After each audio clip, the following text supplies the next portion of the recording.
So, there's this gambling den where people risk their future. Money is power in capitalism, and the more you have, the more powerful you become. Okay, it makes sense so far. And then it stops making sense because the gambling den is a freaking high school where the only thing that is not going on in there is learning. Everybody's acting like a horny lunatic and wants us to accept the educational system is fine with letting its young people become unstable gambling addicts. The status quo is broken by a transfer student, of course, since that is the only reason to have high schools in modern anime. Instead of having to be creative, you just let the plot write itself by following the exact same formula every single time. So they gamble, and the first game they play is a rehash from Kaiji, only with no strategy, since there is no way to know how many cards of each type there are. Which means it's all random bullshit. They try to make it sound like there are tactics because everyone is cheating, but it comes down to dumb luck and the horny bitch protagonist finding a way to solve everything. Just because! As much as the theme tries to be an allegory to the materialism of modern life, it fails to prove it by saying it all comes down to a lucky draw.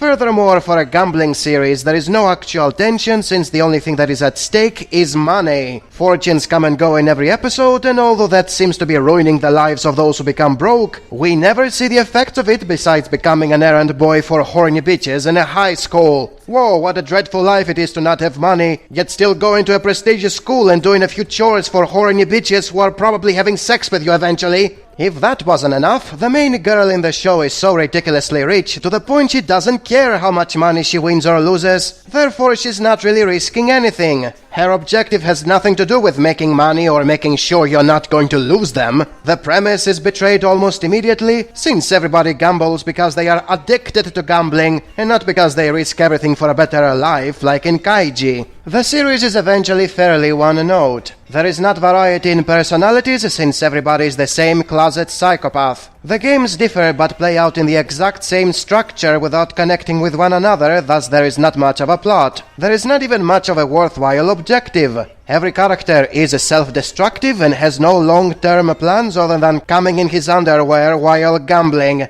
It gets tiresome and cringy very fast. Many try to defend the show as a psychological thriller and a character study by making it sound like it's all about the effects of gambling on rich people, as well as how the whole thing is a social experiment aiming to create a new breed of superhumans. There is some of that present, but it's overshadowed by the constant ahegao faces everyone is making while playing these random games. It's almost entirely a shitty ecchi series about people getting orgasms while gambling, and the animation makes sure to point that out every 10 seconds. It's a sleazy fetishism with little to no substance, and those claiming it's more than that do it for the sole purpose of making it sound like the deviant crap they are watching are intellectual masterpieces. Rewatch Kaiji and don't even bother with this one.